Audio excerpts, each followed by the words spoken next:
Hello, and thank you for joining us on this very special edition of Inside View. I'll be your host for this episode. My name is Cory Burnell, and we have the opportunity here to have a debate amongst some of the candidates, all of the candidates, in fact, for District 5 Supervisor here in Calaveras County.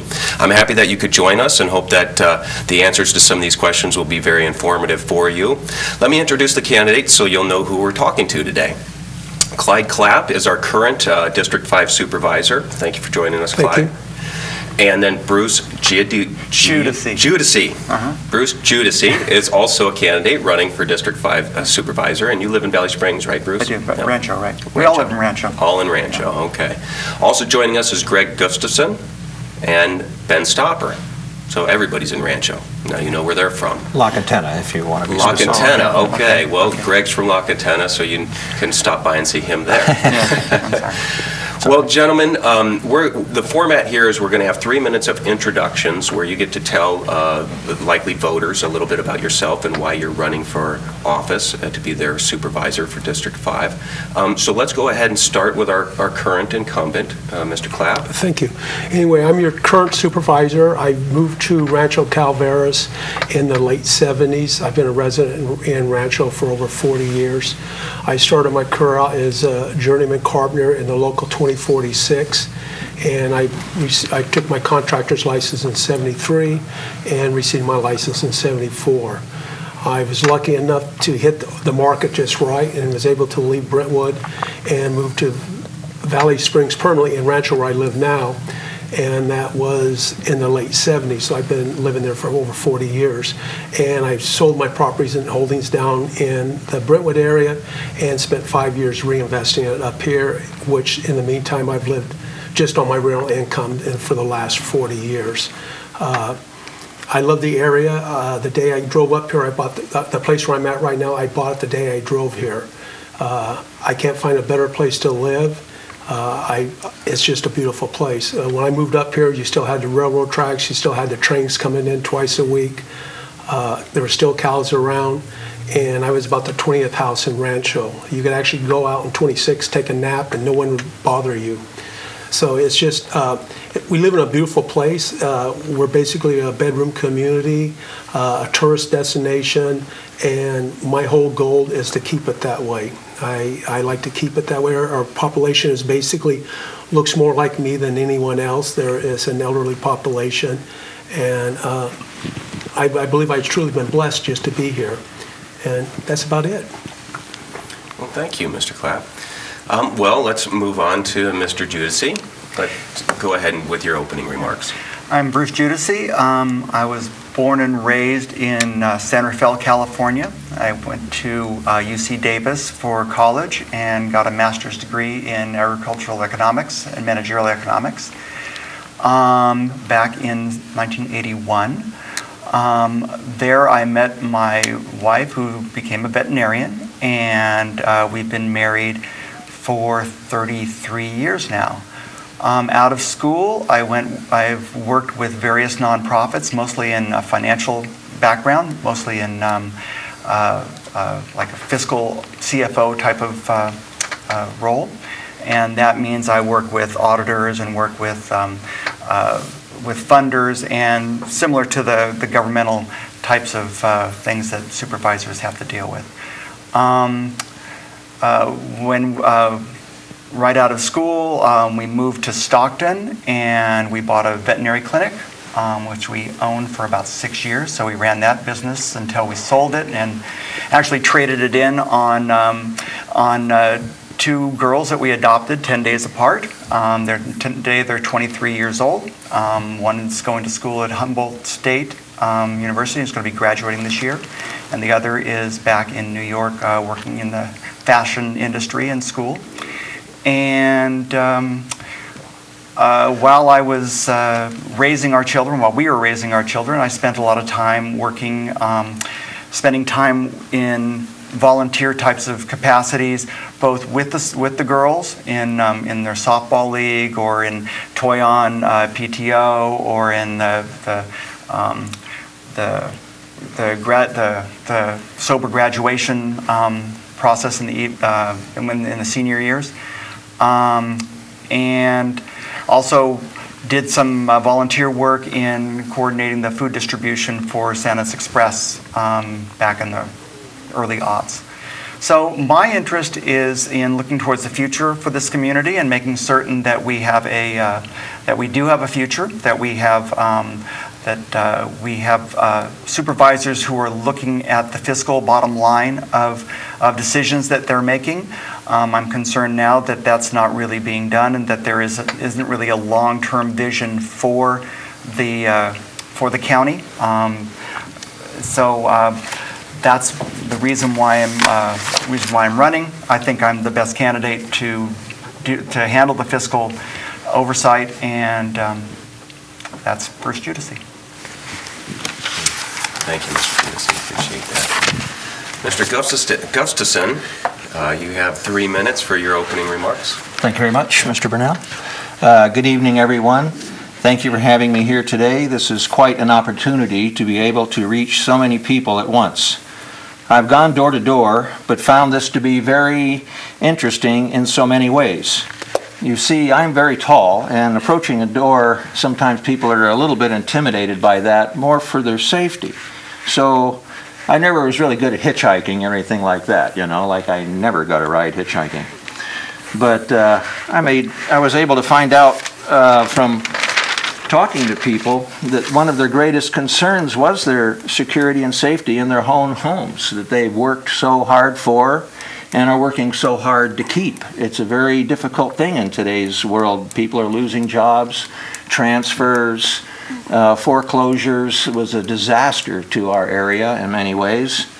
So many streets have no shoulders, many driveways can't accommodate cars passing, and it's not easy to turn around, so you can't just go door to door, pull up to the next house, up to the curb, or go down a sidewalk and just say, "Hi, how are you?" You actually have to usually pull into somebody's house and make a point of being there, and not everybody wants someone coming in their house. And the difference between our communities, La Cantera and Rancho, is a little closer proximity from house to house, so we end up getting a lot of people selling the solar panels and cookies. But that's the way it goes. When I lived in Marin County, also from San Rafael, in the 70s and 80s, many roads were almost impossible to get by with fire and emergency equipment, and have little ability to fix them because they were so narrow, or a giant redwood tree that's 400 years old is sitting in its place. Fortunately for us, living in District 5, there seems to be plenty of freedom if the roads need to be reconditioned. But the problem is the cost. You can drive around throughout most of Rancho and La Cantera, and we're supposed to fix our own roads because they're not county roads. Well, that's a big problem now that people realize that the roads are becoming disrepaired and the shoulders falling off. It's not safe anymore. So we have to balance one issue versus another. Well, if you're already paying dues to keep your own roads up, why do you have to also pay tax to maintain the roads? So some people feel like they're getting double billed rather than getting what they need is really a safe place to live. Well, since all of you know me, you probably know me from many years. My wife and daughter, Callie, is about to graduate from the University of Oregon, where in about 45 days, we bought land, we made dreams, we made plans, and tried to make it all work out. This new part of California we were moving into, while still keeping ties with our Bay Area friends and families. When I was 6, my brother nearly died and was saved by our family dog, Lassie. Sorry. Well, thank you, Mr. Gustafson. We'll move on to opening remarks from Mr. Stopper. Hello, my name's Benjamin Stopper. I'm running for District 5 Supervisor. I moved to McCollum Hill in 1983 with my family from Amador, California. We have grown up my entire life here in the foothills. I have a wife that has grown up here, that has graduated from Calaveras High School along with me. We have 3 boys that have graduated from Calaveras High School. We have a daughter that is currently attending Jenny Lind Elementary, and we now have most recently 2 grandchildren growing up in this county. The reason I'm running for supervisor is that I want to provide a sustainable future while maintaining our beautiful rural character in Calaveras County. I have experience working in the construction field for well over a decade after graduating high school. In 2007, 2008, the fiscal crisis and the home market crashing, I decided to make a career change. I went back to school at Sac State, at which point I obtained my water treatment operator's licensure, and then started my operator in training for wastewater treatment operations, a much more sustainable career. I got my job in 2010 with Calaveras County Water District. I have continued working with Calaveras County Water District to this day. And 2 years ago, I was appointed to the Planning Commission after another planning commissioner had resigned in District 5. During this time, we heard the first marijuana appeals coming before the Planning Commission after the emergency ordinance was passed, and we're holding them to the letter of the law. We finished the final draft, or not the final draft, it was the final draft that got presented to the Board of Supervisors at that time and approved and moved forward. So I have experience in working on the general plan. I have experience in dealing with making choices that affect people in governance moving forward. I have served on multiple nonprofits. I was with Calaveras Youth Soccer League for some time. I was field coordinator, and I worked with the school district successfully to improve the fields during my time so that the kids had safer places of play, because we all know how it is with the Gophers around here in the fields. So we addressed many problems, and we made forward progress with the school district and its financial situation it's in. I also am on Foothill Communities Parks and Recreation. We're working on getting more things for our younger generations to do that provide them safe time and a safe place for them to play and keep them out of trouble in other places. I look forward to getting your vote, and thank you. Well, thank you, Mr. Stopper, and thank you all for your introductory remarks. I'm sure it helps our viewers get to know you significantly better right out the gate. So we'll move on to some questions where each candidate will have 2 minutes to respond to the question. So let's start out with our first one in the interest of time. Please speak to what you see as the one most pressing issue for the Board of Supervisors. For example, the general plan maybe, perhaps, or if you don't see the general plan as the most pressing issue, what might you see as the most pressing issue? If it is the general plan, what are your priorities for the general plan? And we'll start with Mr. Giudici. Well, I think the most serious problem that the supervisors face is a lack of leadership. I just don't see that the group of people who I've gone to board meetings for the last 3 months to watch and interact with, that there is any guiding principle that they follow in terms of where are we going to be in the next 5, even next 2 years.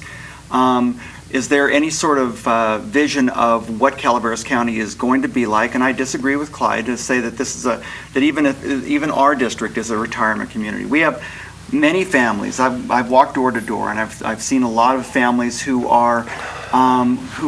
would love to have parks, would love to have bike lanes, would love to, and families who want to feel comfortable that that there are enough services to keep fires at bay if they happen. Out where we live, it doesn't look like it's burned in a very long time, and I'm very concerned about the emergency services and being able to fund those. So the lack of significant leadership on the current board is the biggest problem that we face, and through in my experience, I see that sort of manifested through the lack of working through the fiscal ramifications of the decisions that are made. Like the cannabis ban, that decision seemed to be rushed. Right now there's a lawsuit based upon that rush, and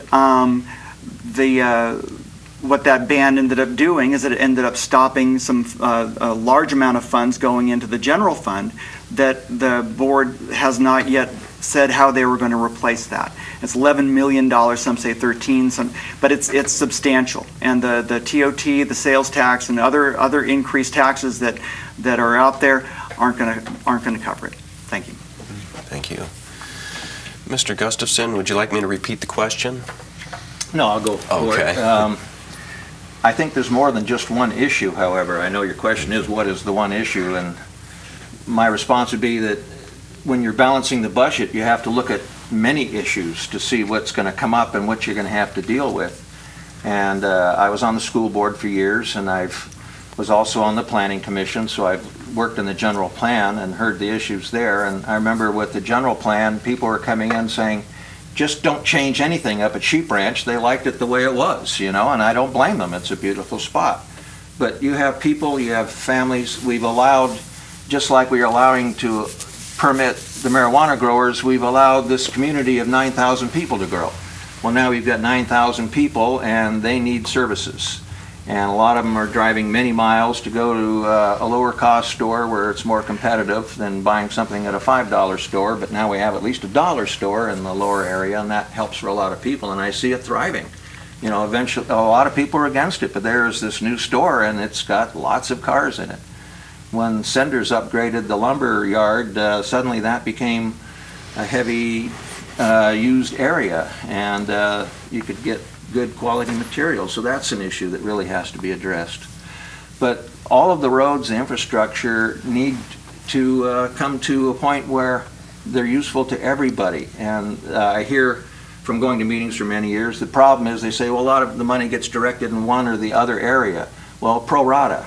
Each county or each district in the county should be dealt with individually so we can share the money or grow separately. They said, well, you're advertising for venues up in Angels Camp or Murphy's, and Valley Springs, we don't get the tourist traffic, but you have to have something to bring them to. But the lakes certainly provide that, and the fireworks every year, which is a tremendous part about bringing this county together. It's beautiful to see that every year. People look forward to it. So the thing that I look forward to is seeing a neighborhood value to our area, and that can be done by not quibbling, but yet accomplishing common goals which benefit everybody. Thank you very much, Mr. Gustafson. And Mr. Stopper. These gentlemen make very good points here. When it comes to leadership, we see a single focus over 2017 where other things have fallen off of the focus. And look, we're not a one-issue county. We have many things that we need to take care of. We need to set priorities.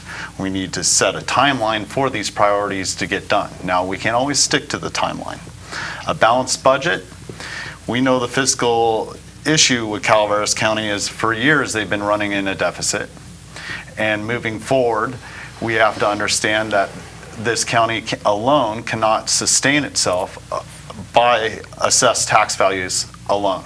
So we need to provide a future, a viable future, through sustainable economic development.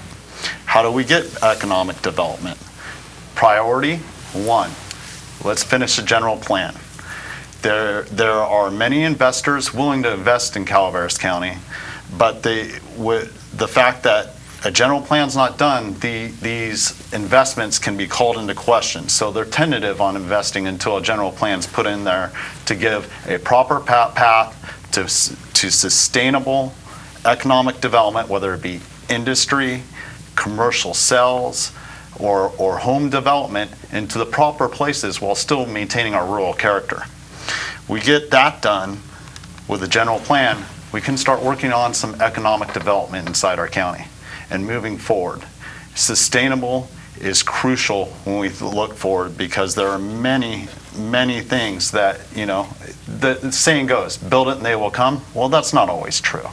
So we have to understand that we have to do a study on when we let things into certain areas and make sure that it's sustainable for the future. So it's not just something that folds and leave people out of work. Then we have that, and then once people start having more jobs here, they'll start investing in more homes, and then we got a viable, sustainable future working forward for Calaveras County. Thank you, Mr. Stopper. Okay, and to our incumbent, Mr. Clapp. Well, there's a lot to answer there. First place, if you're on board, if you don't have 3 votes, you're nothing. You have to be able to work with the board. So a lot of people, I know friends that actually were supervisors, they insulted the board as we were running, and then when they got elected, they couldn't work with the board because they sort of alienated the board. The general plan will be coming out in probably about 2 weeks for public review. It'll be out for 60 days for public comment. Those comments, after that time's done, it'll go to the planning department. They'll answer those public comments, and so it should go to them, the planning commission, and we should be getting the general plan by probably November for approval. Our population is 45% retired. I sit on the Area 12 Joint Powers Committee, and we also have 15% retired vets, which is the highest county with retired vets in California. We have the #1 for per capita. So that is our makeup. I mean, if someone don't, those are actual facts. Those are not disputed. Those are actual facts of what we have. The board did balance a budget. We talk about how much money we made. We hear a lot of stuff, well, we made $12 million or $13 million. Well, if I build a house and I sell that house for $100,000, I did not make $100,000. I grossed $100,000, but the whole process of this marijuana part is it's like, we can make this money, but they never look at the cost. We had to develop a complete department. We had to buy cars. We had to staff 26 people. This was huge expense on the county that we really was losing money. And on the $5,000 permits that we were charging, we were losing money. We did not make money on the $5,000. We lost money on that. And but the county is doing well. It has a financial budget. We carried over $9 million into the previous year, and we're doing well. And this is the first time since '07 that we haven't had used heater funds to balance our budget. So the county is financially well off right now. And if you look at the other counties our size and everything, we're doing real good. We're doing extremely good financially. Well, thank you, Mr. Clapp. In fact, your comments kind of segued into our next question, which is budgetary in nature. Again, for our viewers, there will be 2 minutes for each candidate to answer. And so the question goes like this. It looks like the county has higher than expected revenues in the current fiscal year due to the strong economy producing more transit occupancy tax, sales and use taxes, and of course the Measure C cannabis taxes. So our county auditor controller expects a surplus of about $7 to $9 million in current budget and fiscal year. So what are your priorities for next year's budget and the appropriation of this surplus? And we're going to move on down the line and start with Mr. Gustafson. I have to admit, honestly, I'm not totally familiar with the budget because I haven't had it presented in front of me to look at it. But I have looked at the school budgets extensively, and it's pretty easy to read through interpretation of costs and where they go, transfers of funds from one account to another.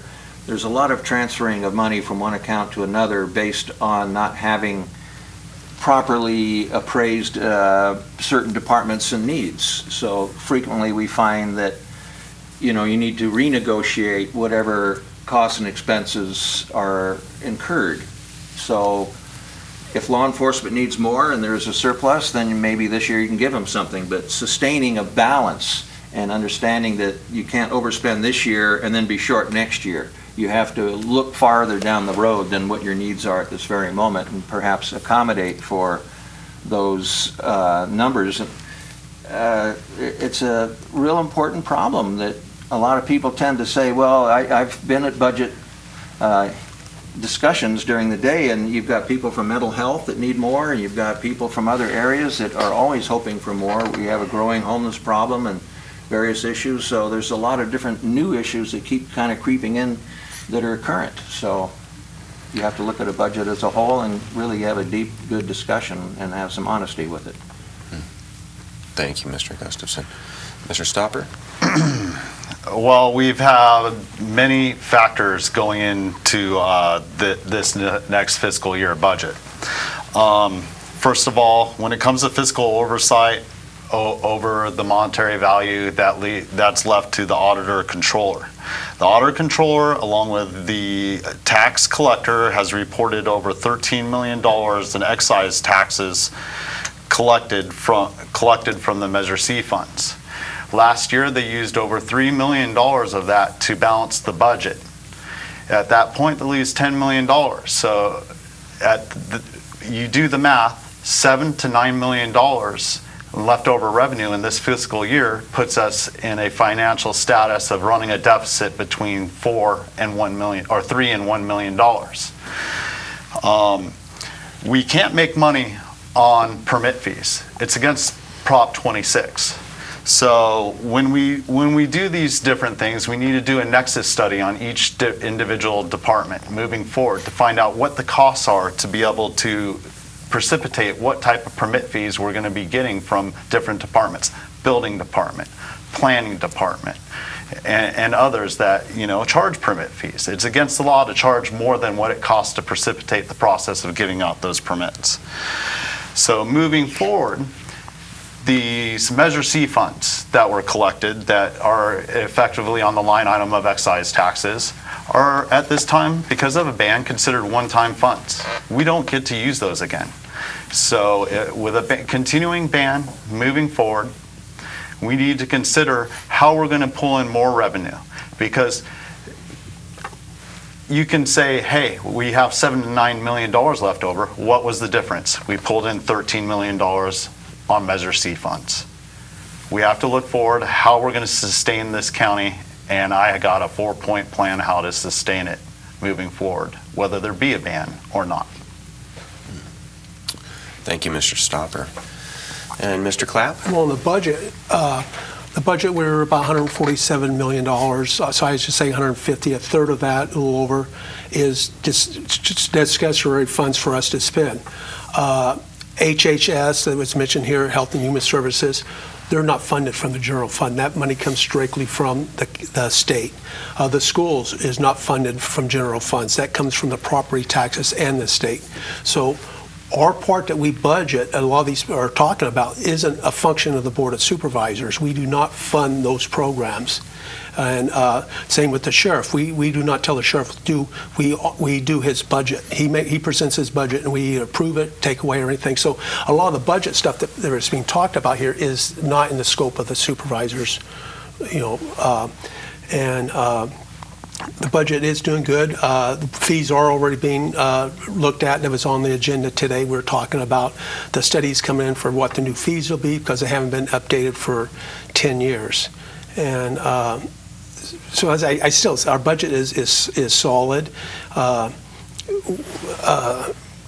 We don't, like we talk about functions stuff, the county is, when I'm a general contractor, but if we're building a building, I don't get a set of plans and go through and start doing it. That's what staff does. And the same thing with the budget.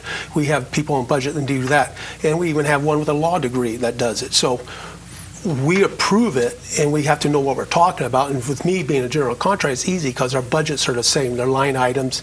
And so we go through, and I've been doing budgets for my company since the 70s, and I've been successful at where I was able to retire early. And so it's basically the same function, but a lot of the stuff that what people think that we do not fund. Those come straightly through, they're pass-throughs. We have about a third of the budget we actually control.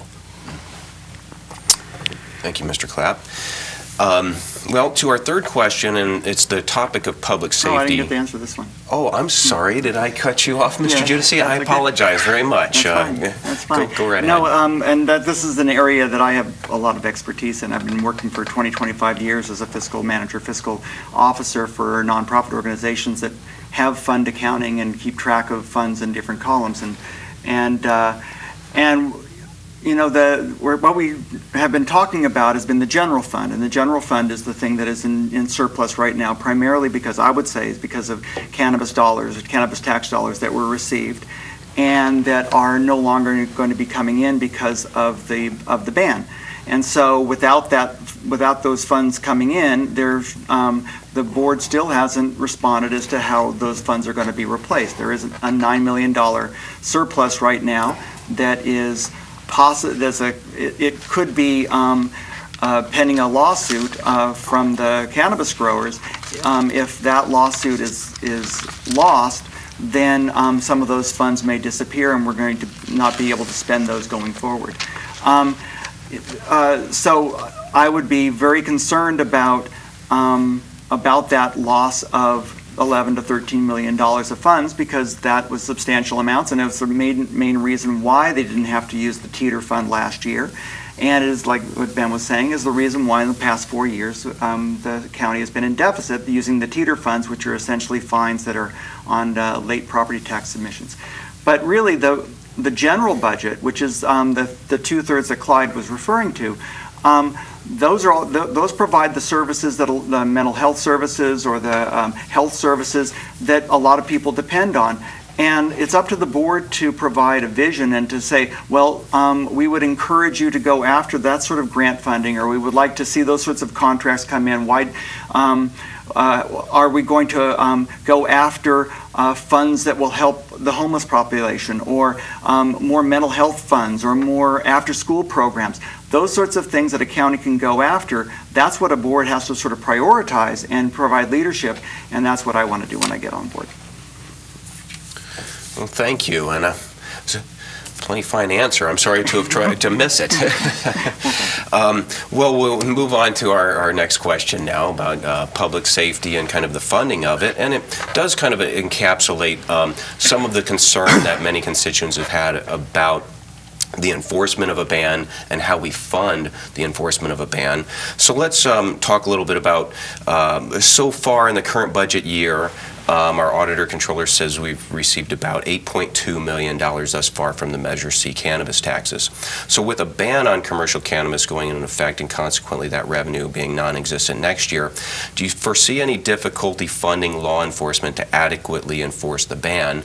And if not, perhaps how will law enforcement achieve, or do you envision the Board of Supervisors supporting and providing what law enforcement needs without that funding? And going down the line, we'll start with Mr. Stopper. Well, with potentially $7 to $9 million of carryover, the loss of the money will not culminate in year 2, or possibly even in year 3. We do need to continue precipitate these services, though, and they do cost. I have sat down with the sheriff and multiple captains, and we continually over the years have lost multiple of our deputies to other agencies within the area for better pay. And these are experienced people. It costs us money to train new officers also. So every time we do a turnover, it costs us more money than it actually costs to retain somebody that's getting paid more.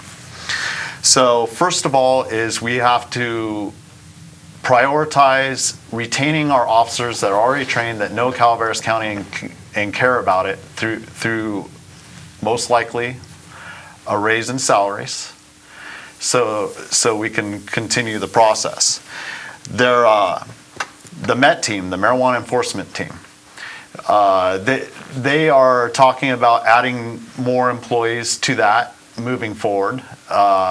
They're going to transfer in, most likely from patrol, a few more, as long as the board approves the money and everything. And then we'll be bringing in more recruits into the system. These guys got to ride in cars potentially for 3 months with another officer, so it takes time. Moving forward, there are potentially over 700 illegal grows continuing within Calaveras County. Maybe far, far more, for all we know. Out of sight, out of mind. We don't know the count for real. So it's going to be an ongoing process. A lot of these guys have set up 1 year, been eradicated, and then the next year you see it grow on the other side of the property, on the same property that someone had. So it's a continuing process. We're trying to collect, they said today, last year they collected potentially 16% of the costs through 8.6 when it comes to getting the money back, working through code compliance. If you put that lien on assessed land values, there potentially is no money coming in for up to 5 years in non-payment of those fines. At that point, you can go in and auction off the property or recollect on the money from those enforcement fees. It's an ongoing process, it's problematic, and I don't see any new revenue in to continue in years farther down the line. Thank you, Mr. Stopper. Mr. Clapp? Well, we just got done with negotiations with the union, and we're on par with the surrounding counties and stuff, so we pay the same. We had to give our deputies a 15% raise, 7.5% this year, 7.5% in the following year, and so we're comparable with all the surrounding counties. We did lose an officer to Tuolumne because he made $4 an hour more, but it was a higher grade position he went to. He was promoted up at the other place. Everyone keeps talking, just on property tax and sales tax, we generate over $2 million surplus than we had on the budget before. My district alone in the last year and a half has created roughly almost 150 homes. That 150 homes comes out to about $45 million in extra property tax. The property tax base has gone up in the last year, so we made substantially much more money in our property tax and sales tax than was projected during midterms. So we had a surplus. That was part of the carryover we took. Right now on the drawing boards in my area, which would also be Valley Springs area, which is Supervisor Tofanelli's area, is we have on the board probably 180, 190 in Gold Creek that still wants to go in.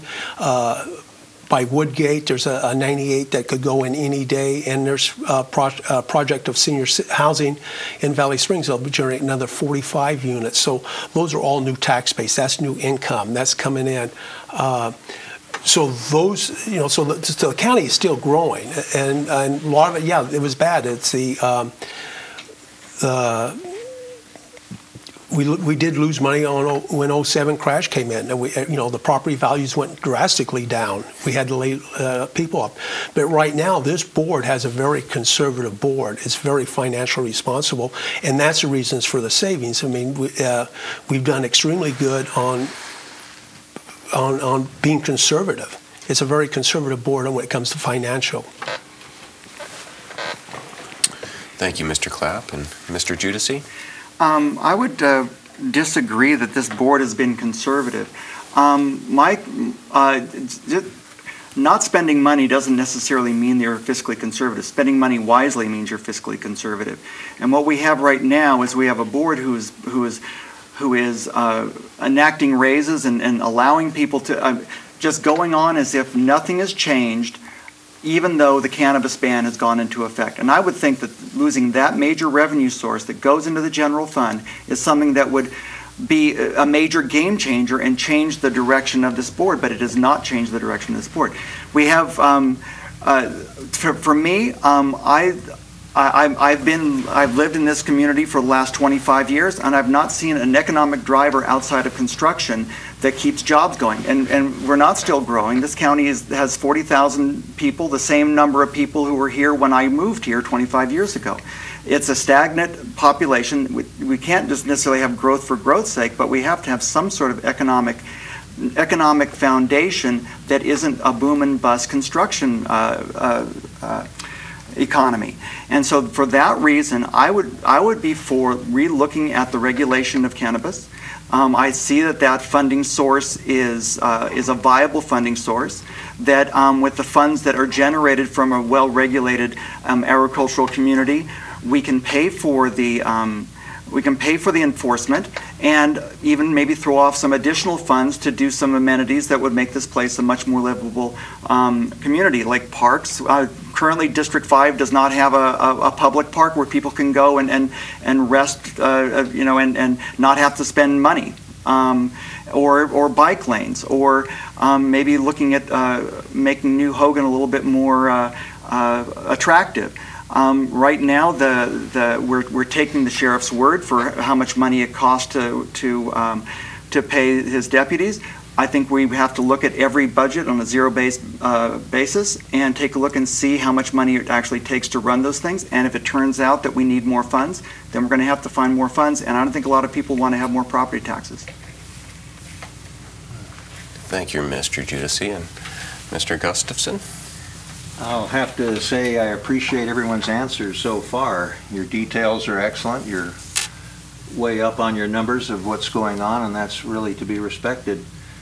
The issue we have is safety, I believe, was the question. How is this affecting safety overall? And marijuana is a concern with a lot of people, but we're not growing it in Rancho. And I know some people maybe are, but it's not supposed to be that way. And the safety overall. So we have kids that are waiting at a bus stop at 6:30 in the morning, no street lights. There's, kind of rocky curbs everywhere. So when the grass grows, you almost can't even see the bushes in the corners where there's a child walking or a dog coming. Or to me, I'm more focused on the neighborhoods in general, so we can all get along and be good neighbors to each other. That's really an important issue to me. And that way you can feel safer, as a neighbor of ours that moved in, and it seems like a lot of cars, a lot of people, but at 4 in the morning he comes over and knocks on the door and he says, I saw somebody suspicious and I just wanted to let you know. So here's a great opportunity to bring everybody together. If we have budget problems, and we all have to step up. We have people in our neighborhoods that have special needs. They can't get to their weeds. They're in their 70s and they can't do it, so we can help them. That makes them safer people. So there's lots of things we can do that are safely oriented to make lives better for everybody, and it's really important that we think of everybody in that, not just, there's these fringe areas, but Valley Springs in general has its own needs, and we need to address those as well. Well, thank you. We're doing well on time here. We'll go on to our next question, and we'll start back at the beginning here with Mr. Clapp.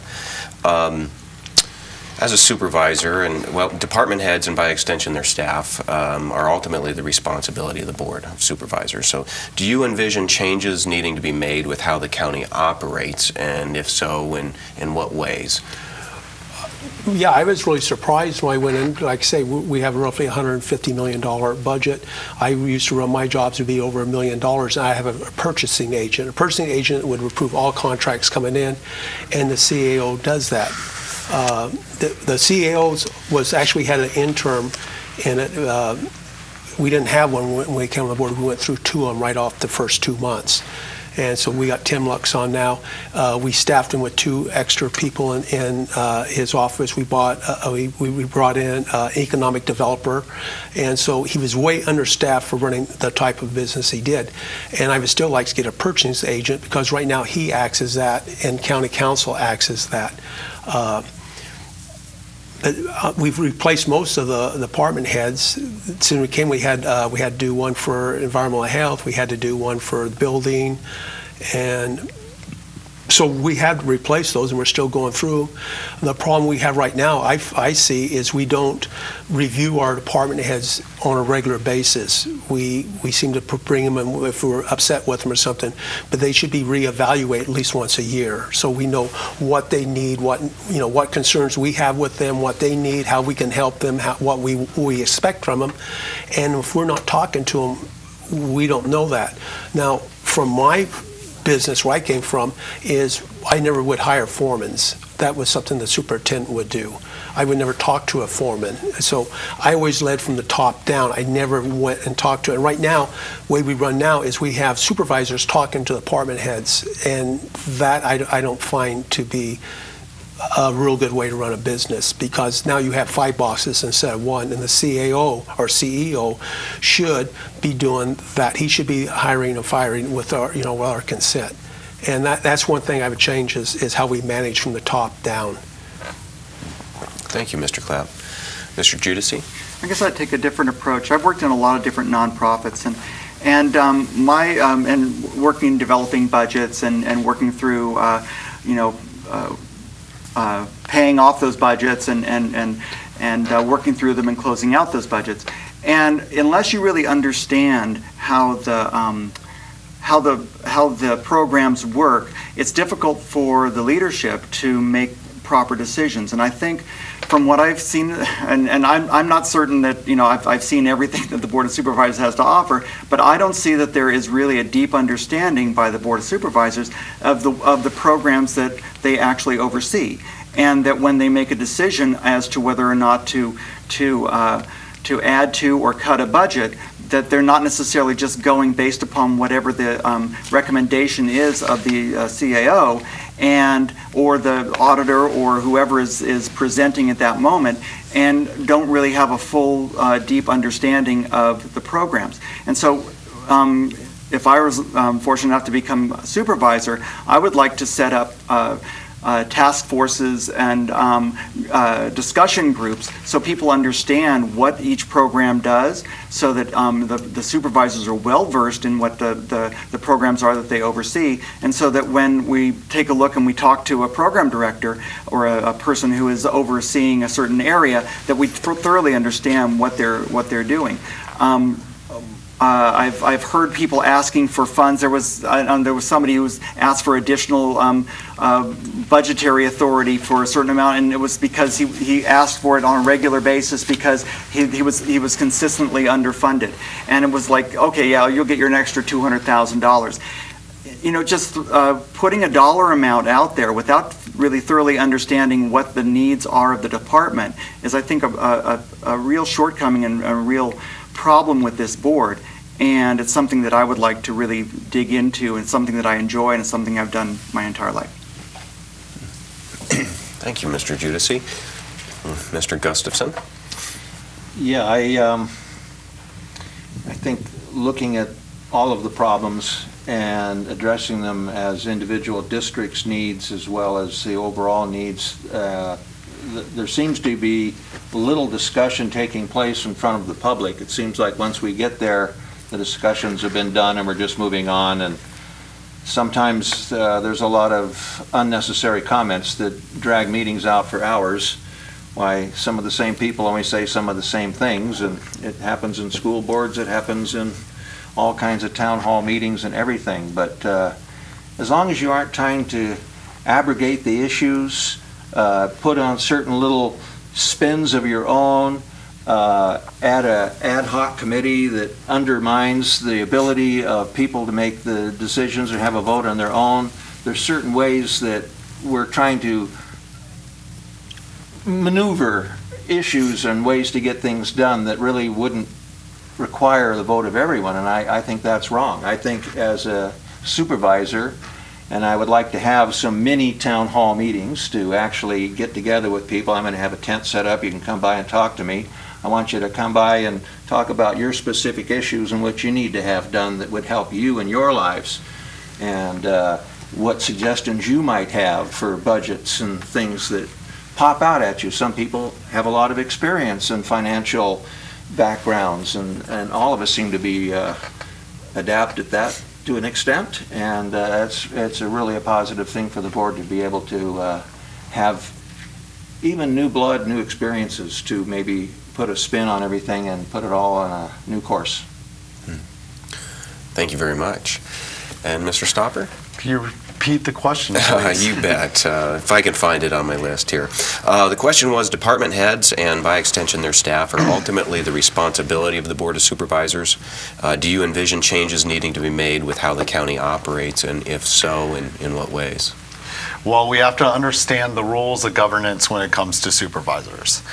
You are not the boss of everybody in the county. You're the boss of the CAO and the appointed department heads. At that point, they are the bosses of their respective areas or departments.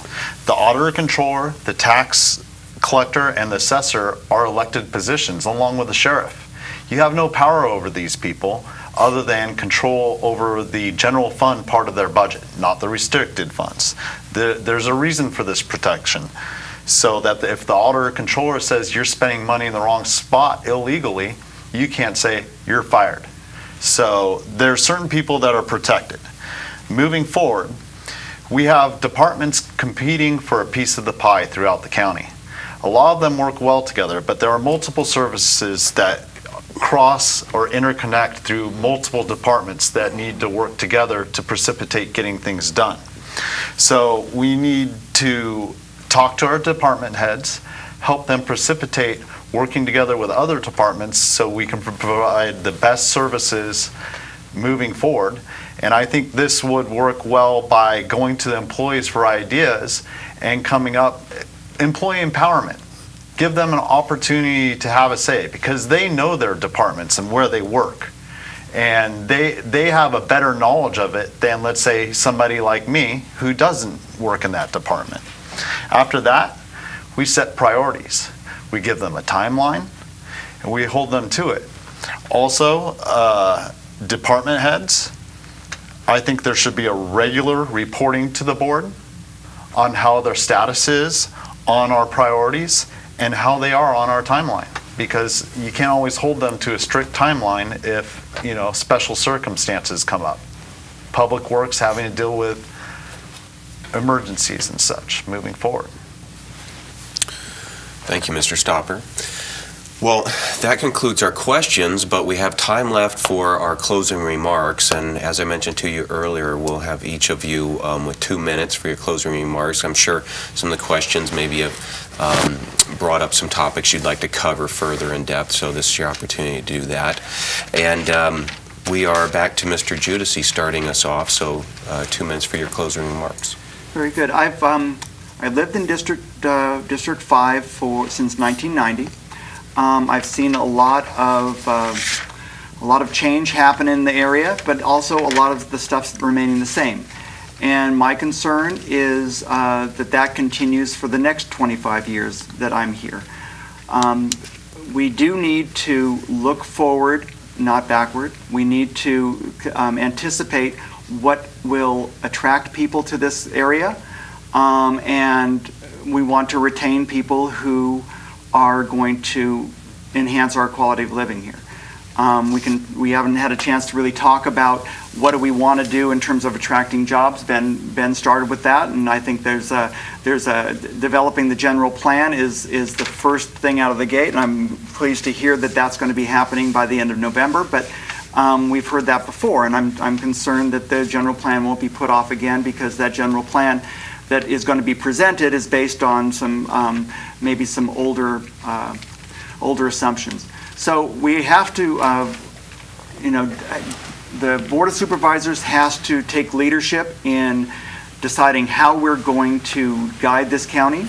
I know we don't want a lot of big box stores. We don't want to have increased property taxes, increased sales taxes. We want to retain our quality of life, because a lot of people are on fixed incomes, and we have to make certain that people are not priced out of living in Calaveras County.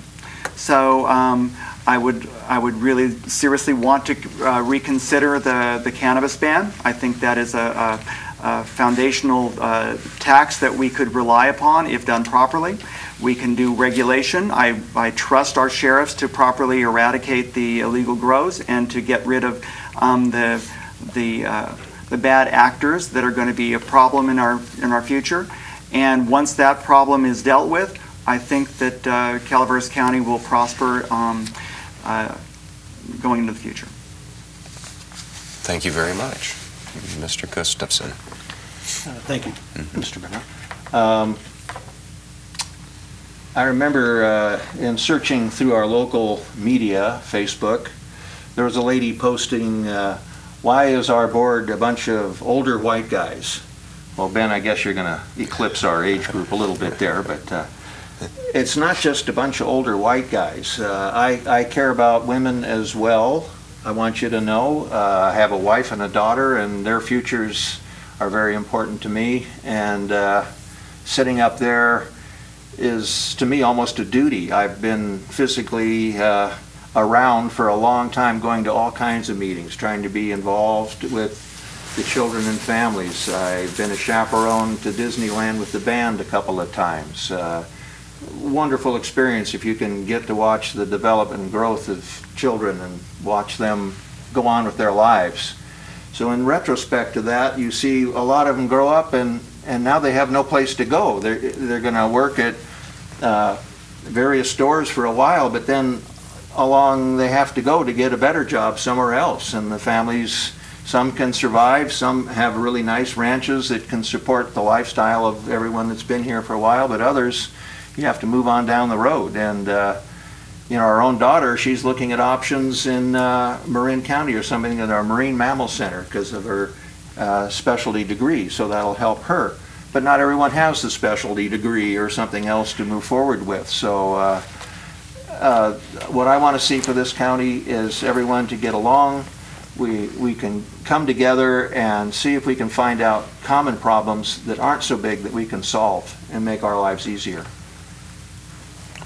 Thank you, Mr. Gustafson. And Mr. Stopper? Both of these gentlemen have made a very, very good points. I am running for supervisor because I also want to provide a sustainable future for our future generations, that while maintaining the rural healthy lifestyle that we have. I mean, I grew up in McCalmy Hill. I used to be able to run down to the river from my house within 15 minutes. Sure, it took me an hour and a half to walk back up that hill, but but when it comes to the general plan, there's new laws instated in 2018, this year, that we have to put inside the general plan. So even if we're going into environmental review and public comment, this is going to take it longer, and we may have to go back into environmental review moving forward. We have to add sequence analysis, environmental justice, and fire and medical issues. And environmental justice kind of goes hand in hand with what we're talking about safety earlier. It's looking at the area, and we don't have the medical services in all parts of the county for people to access, and we need to keep our eyes open moving forward. And with the Mark Twain Medical Center going into our area potentially in the future, that's something that was started years ago moving forward, and we need more good things like this put in our area. It provides good jobs also at the same time. As a supervisor, I will keep the entire county in mind. Not only will I be thinking about Rancho Calaveras, but I'll be thinking about the county, because my vote would count for everyone else. And what we do in Rancho, it doesn't necessarily affect the people the same in other areas.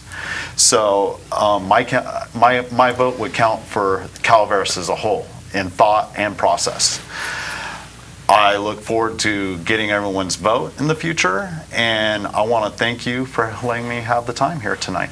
Yeah, you bet. Thank you very much. Mr. Clapp, your closing remarks? Yeah, discussing the general plan again seems to be the hot topic.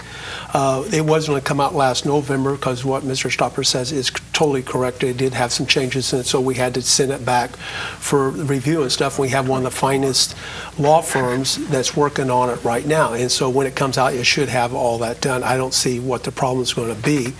And the previous board had it for 4 years and nothing happened.